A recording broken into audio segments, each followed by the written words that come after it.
Pour répondre aux défis d'un monde en mutation, il faut renforcer les capacités des acteurs de l'évaluation du développement et l'initiative ivoirienne pour l'évaluation l'a bien compris. C'est dans ce cadre que la 22e édition de l'évaluation Lab a été ouverte à Abidjan. La Fondation Jocelyne Siloué s'est donnée pour mission d'outiller les femmes sur toutes les questions liées à l'entrepreneuriat. Le samedi dernier, au siège de la Fédération ivoirienne des petites et moyennes entreprises, cette fondation a formé une vingtaine de dirigeantes de PME. Et puis dans ce journal, le président du Lions Club Abidjan Filao a procédé à la remise d'une adduction d'eau potable à Brokoyo, un village situé à plus de 30 km du centre-ville de Gagnoa. Voilà pour les titres, bienvenue à toutes et à tous.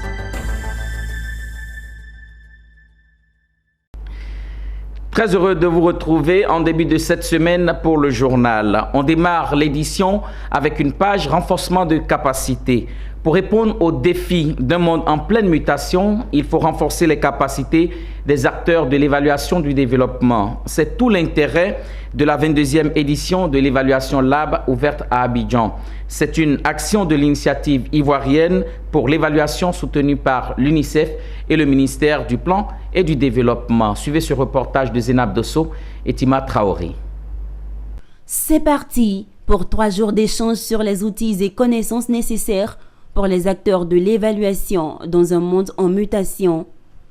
Renforcement de capacités pour certains, pour d'autres, appréhension de nouvelles méthodes et outils pour l'évaluation des politiques. Cet atelier de formation se présente comme le cadre idéal pour les acteurs de développement. L'intérêt pour les évaluateurs de projets, les administrateurs, les parties prenantes de la société civile et tous les acteurs de l'évaluation et des politiques publiques est d'assurer une meilleure continuité des services dont ils ont la charge. C'est une contribution de l'organisation Initiative ivoirienne pour l'évaluation dans le renforcement du système national d'évaluation en Côte d'Ivoire à travers la promotion de la culture de l'évaluation et son institutionnalisation. Et l'intérêt, n'est-ce pas, de cet atelier, c'est vraiment outiller les administrateurs, les anciens diplômés de l'ENA, mais surtout, n'est-ce pas, toutes les personnes qui travaillent à la bonne gouvernance, au développement socio-économique, afin de pouvoir avoir des outils adaptés pour une meilleure évaluation, c'est-à-dire apprécier la mise en œuvre des politiques, des programmes et des projets, et surtout, n'est-ce pas, apporter des recommandations pour pouvoir améliorer la mise en œuvre de ces politiques-là. En réalité, c'est pour nous un honneur d'être associés à cette question, parce qu'il s'agit d'avant tout de l'évaluation.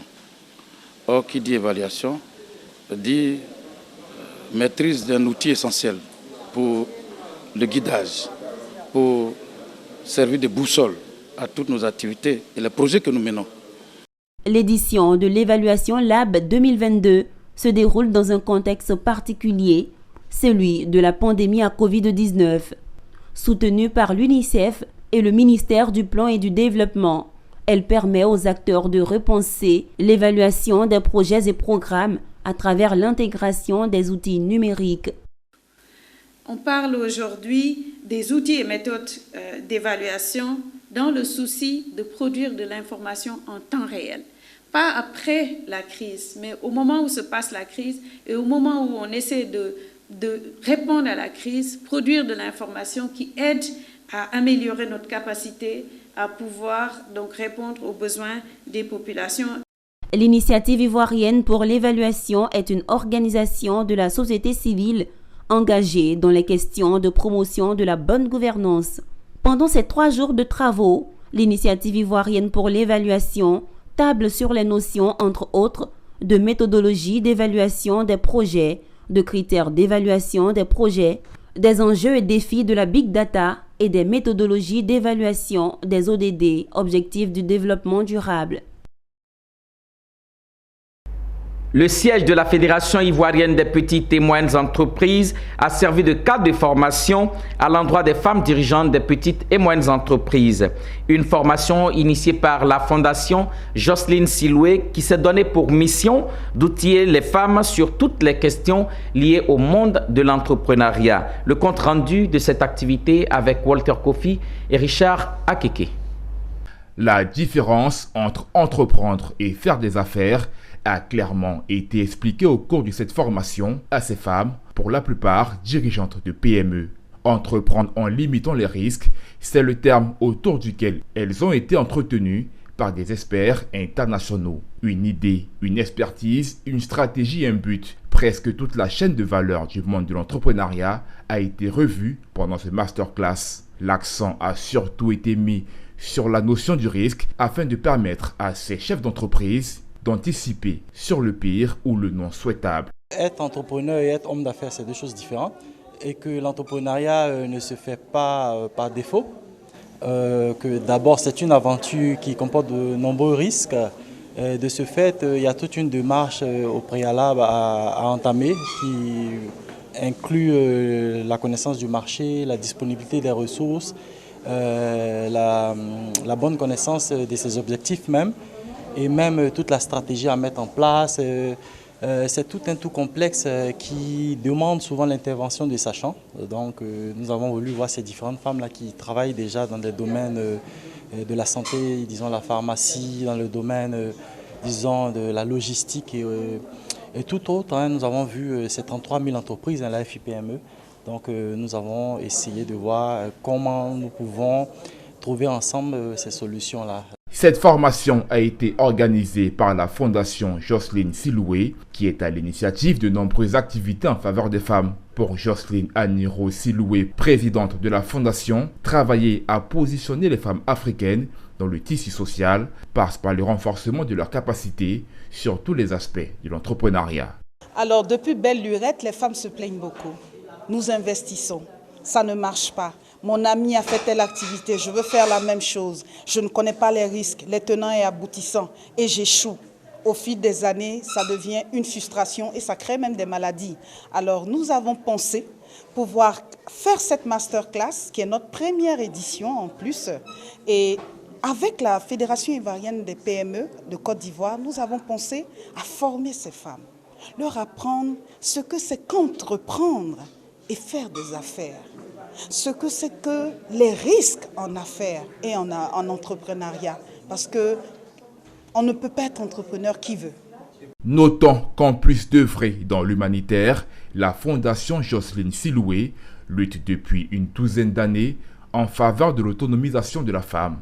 La structure entend maintenir le cap dans sa mission de valorisation de la femme à travers d'autres activités de sensibilisation et de formation.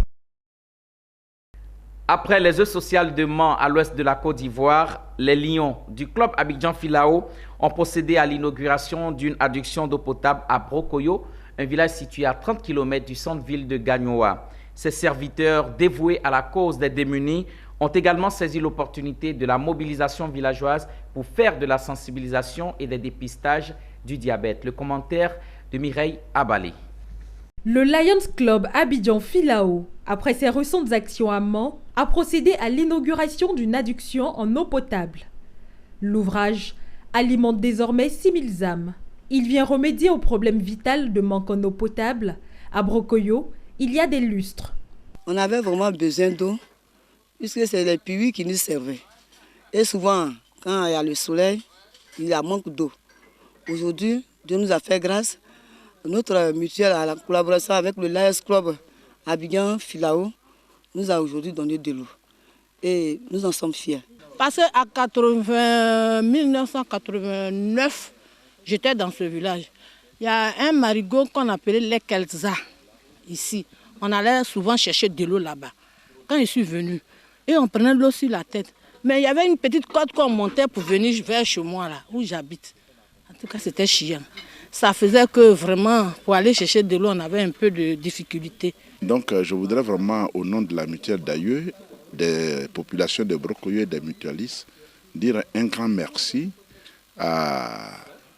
au Lions Club International Abidjan Filao pour sa contribution énorme de nous accompagner dans cette œuvre de développement. Jean-Yves Bini, président du Lions Club Abidjan Filao, après avoir inauguré et bu l'eau sortie directement des canaux, s'est dit heureux pour cette activité réussie grâce à l'implication des membres de son club. Nous nous sommes déplacés parce qu'il y a un besoin manifeste qui a été exprimé par les populations de Brokoyo via leur mutuelle de développement. Donc ils ont sollicité le Lions Club pour pouvoir avoir une meilleure adduction en eau potable. Donc le fût qui a été porté sur le château a une capacité de 6000 m3 et pourra desservir tout le village qui compte 6000 âmes. C'est une délégation de 2 personnes qui s'est rendue à l'ouest du pays pour inaugurer cet ouvrage. Le deuxième membre, Dr Guy-Serge Hainaut, président de la commission santé, lutte contre le diabète au niveau du district Lions 403A2, a procédé à une sensibilisation des populations sur le diabète, ses causes, le régime alimentaire pour l'éviter et les actions à poser pour limiter ses dégâts. Après cette sensibilisation, la délégation s'est rendue sur le site de dépistage du diabète érigé à cet effet par le club Filao pour assurer de la prise en charge des cas détectés positifs. Et le dépistage qui a été organisé est un dépistage gratuit et devra permettre à la population de connaître son statut. Les populations, à travers la mutuelle des cadres du village de Brokoyo, en complicité avec la chefferie traditionnelle, ont fait du président Jean-Yves Bini, du Lions Club Abidjan Filao, fils et notable du village, avec désormais le port du nom Braga Dagbo Jean-Yves. Poursuivons cette édition en nous rendant dans l'Indénié Djoablin où les fils et filles d'Agnible Kro, chef-lieu du royaume du Djoablin, veulent parler d'une même voix pour avancer le développement de leur cité. Ainsi donc, ils ont mis sur pied un conseil. Son nom, le CDD, entendez Conseil de développement du Djoablin d'Agnible Kro, qui a été présenté officiellement aux populations et aux cadres. On en sait davantage avec notre correspondant régional, Anissé Kwadio. Agnible Kro, située dans l'Indénié Djoablin, cette cité est véritablement restée en retard dans plusieurs secteurs d'activité à cause de la mésentente de ses fils et de ses filles. Il est temps que les choses changent. C'est pourquoi un groupe de cadres ont décidé de fédérer leurs énergies en créant le Conseil de développement du Djoablin, le CDD, présenté aux populations sous les yeux de Sa Majesté Nananti Gori-Nyama, roi du Djoablin, de l'ensemble des autorités traditionnelles et des autorités administratives. C'est Kwaku Tano André qui va présider aux destinées de cet outil de développement pour le bien de la communauté. Le but du CDD est de sensibiliser, de mobiliser les cadres ainsi que la jeunesse du département d'Agnible Kro à plus d'implication dans la conception et la réalisation des actions visant à améliorer les conditions de vie de nos populations. Le premier responsable du Conseil de développement du Djoablin présente les grands axes sur lesquels lui et son bureau travailleront pour le bien des populations. La jeunesse, par faute de gestion, nous allons pouvoir les accompagner, organiser ceux qui ne sont pas organisés et puis former ceux qui sont déjà organisés. L'ensemble des cadres de l'Indénié Djoablin ont invité les populations à se mettre ensemble car Agnible Kro est longtemps resté en retard à cause de la désunion de ses fils et de ses filles. Je voudrais vous souhaiter bon vent au nom du conseil régional parce que cette structure-là va nous permettre de faciliter le développement. Je voudrais donc saluer la brillante initiative des jeunes cadres réunis au sein du CDD. Je voudrais, au nom du ministre-gouverneur, vous mettre au défi. C'est un challenge que vous devez relever. Agnible Kro a beaucoup souffert de cette vision. Cette cérémonie de présentation du Conseil des sages et l'investiture du bureau soutenue par les autorités qui ont décidé d'accompagner ce projet, tout comme le parrain Ouattara Dramandi Odé, directeur des moyens généraux des impôts de Côte d'Ivoire. Ce fut avec joie donc que j'ai répondu pour venir donc soutenir et appuyer mes frères dans cette action de développement au profit de nos populations. C'est normal et naturel que je sois donc avec le CDD pour le développement du Djoablin. Le CDD, le Conseil de développement du Djoablin, c'est un bureau fort de 30 membres encadré par un conseil de 10 sages issus des différents secteurs d'activité, toutes tendances politiques et religieuses qui ont décidé d'œuvrer ensemble pour le développement de leur localité. Restons toujours avec Anissé Kwadio pour cette fois-ci parler de religion. Le ministre Kobena Kwasi Adjoumani et le conseil régional du Gontougo, à chaque période du jeûne musulman, font des dons. Et cette année encore, ils n'ont pas dérogé à cette règle. Le grand imam de Bondoukou et toute la communauté musulmane ont reçu du riz, du sucre, du lait et autres produits pour les aider dans cette retraite spirituelle. Bondoukou, la ville aux 1000 mosquées. À l'instar de tous les fidèles musulmans du monde, ceux de Bondoukou ne sont pas en marge du mois de jeûne pour les aider à réussir ce mois consacré à la piété, à la prière et à l'amour du prochain. Le président du conseil régional du Gontougo, Kosonou Kwasi Ignace, a remis au nom de son institution et au nom du ministre Kobenan Kwasi Adjoumani 6 tonnes de sucre et 3,5 tonnes de riz à la communauté musulmane du Gontougo. Ces vivres ont été réceptionnés par le grand imam El Hadj Timité Ismaël qui avait à ses côtés les chefs des communautés communément appelés les Kablama. Le vénérable sénateur du Gontougo, président du conseil régional, a exhorté l'ensemble des fidèles musulmans, avec à leur tête le grand imam, à prier pour la paix et l'entente entre les cadres du Gontougo et les populations en général. Prier pour le chef de l'État ainsi que tout son gouvernement. Nous devons, en tant que conseil régional, d'accompagner nos frères de la communauté musulmane. Et je suis venu surtout au nom du ministre d'État, le ministre Kobenan Kwasi Adjoumani, qui est notre leader régional, chargé de transmettre en tout cas ces salutations filiales à ses parents de la communauté musulmane et surtout au grand imam.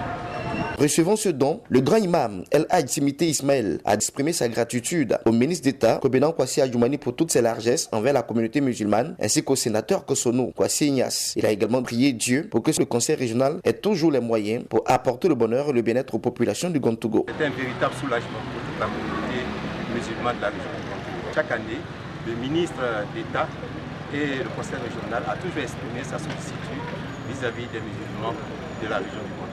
Cette année encore, ils n'ont pas failli à la tradition. Pour ce rendez-vous important avec la communauté musulmane, le président du conseil régional, le vénérable sénateur Kosonou Kwasi Ignace, avait à ses côtés l'ensemble de ses vice-présidents ainsi que plusieurs conseillers régionaux qui l'ont accompagné. C'est tout pour ce journal. Continuez de suivre les programmes édifiants de Business 24 Africa, la télé utile.